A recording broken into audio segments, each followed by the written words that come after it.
I cannot think of any other that could even approach the magnitude of Genghis Khan. I'd agree with you there, Bob, and I think what is also interesting, Genghis Khan is one of those horses who, if you mapped it out on paper and crossed Robin Dundee, bred her to Meadow Skipper, this is exactly the horse you should get.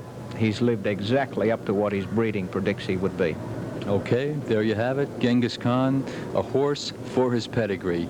We'll be right back after this. Thank you, John. Thanks, Bob.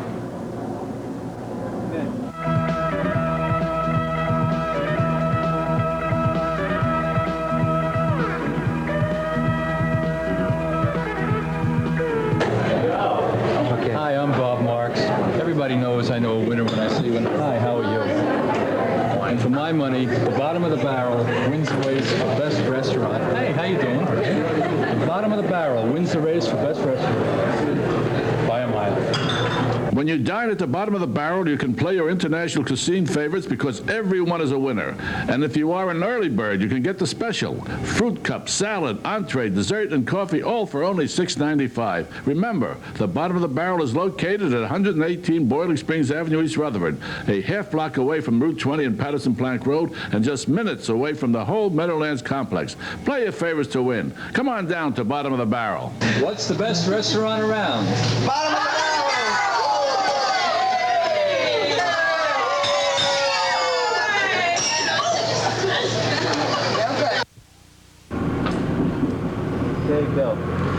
Okay, welcome back to Accent on Racing. I'm Bob Marks. With me now is Frank Castiglione, principal owner of this great horse, Genghis Khan. Frank, were you involved with Genghis Khan from the beginning? Not quite from the beginning. I got involved with him when he was a 2-year-old. Although I missed a good opportunity when he was just bred, Eddie had offered me an opportunity to get half of the horse for a fee of stud fee, which actually was $10,000. And I wasn't in a position then, and 2 years later I paid many, many more dollars to acquire a piece of the horse. Did you ever think, did you ever dare to dream he would go on to become the outstanding aged pacer in the United States?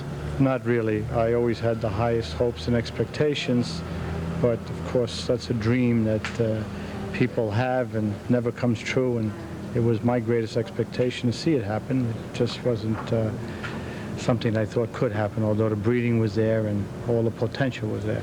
Well, we've watched Genghis Khan. We watched him as a 2-year-old, and he was a good 2-year-old. We watched him develop. But when did you begin to suspect that you really might have a great champion?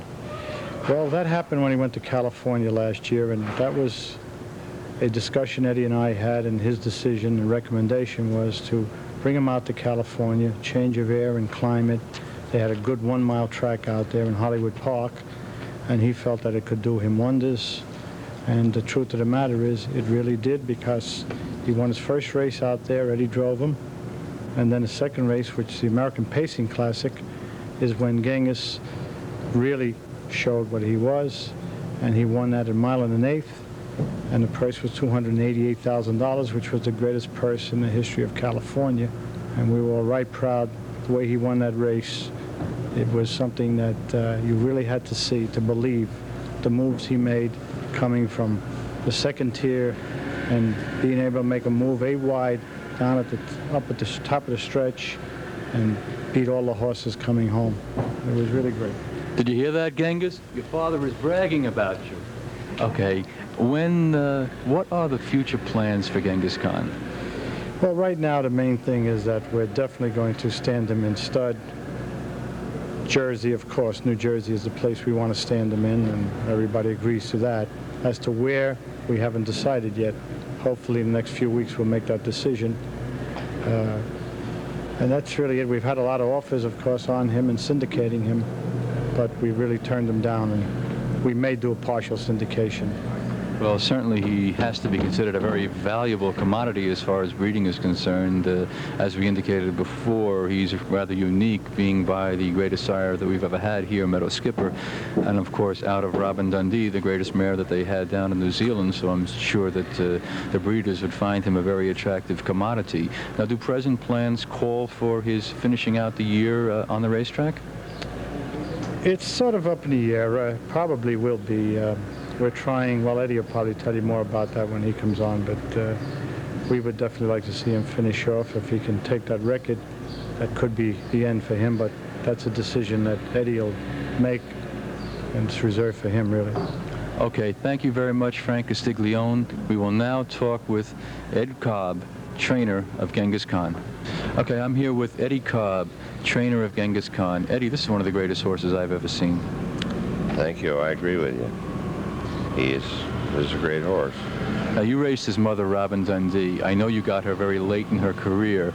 Any similarities between Robin Dundee and Genghis Khan?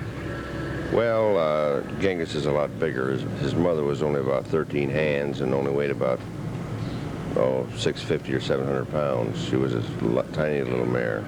Genghis is a good-sized horse. He's about 16 hands. I'll assume that that's the input from Meadow Skipper. I would think so.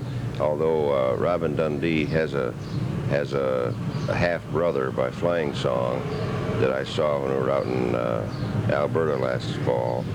And he's a big black horse like Genghis. He has size too. I don't know why he's so small. That is rare, as far as I know, as far as the Australian and New Zealand horses are concerned, because most of them do tend to be large horses. Right, they do. Especially New Zealand, they have a lot of big horses. Now, I recall Robin Dundee, when you raced her here in this country, she was always outfitted with this white harness. And when Genghis was a 2-year-old, you outfitted him the same way in this white harness. That's right. I thought the mare always raced in white harness and hopples, and so was the 2-year-old. We raced him that way. How come it was discontinued? Oh, I don't know. Some people didn't like it, and we just took it off from him, you know. Eddie Cobb, you are no stranger to great horses. You raced a horse back in the early 60s that many people consider the premier pacer of his time, and that was Adios Butler. Is there any similarities, perhaps, in between Adios Butler and Genghis Khan? Well, they're just both great horses. They're different. Adios Butler was a very high-strung horse. After a race, he was just, you know, you couldn't do anything with him. You couldn't take a picture. You couldn't, he wouldn't stand. He just kicked the sulky right up over his back. But once he was back in the barn, he was just docile like a lamb, you know. And all the time, he never was high-strung except just when he was racing. I don't think I ever saw a horse that keyed himself up for a race like he did, you know. He just, everything was for that couple of minutes, you know, when he was racing. Well, my two fondest recollections of Adios Butler were first the 157-4 that he did set at Roosevelt Raceway, and I'm still convinced that he could have gone faster than that. I often wondered if you knew how close to the record you were at that moment. I had no idea that he was even going to break the record. It wasn't planned. It was just something that happened. He could go a lot more than that. The horse eventually did get a record of 55-3 on a half-mile track, and I think he could have even beaten that. I think that he was capable. There's no question in my mind that he never went for records. Every record he ever went for, he got it the first time he went for it.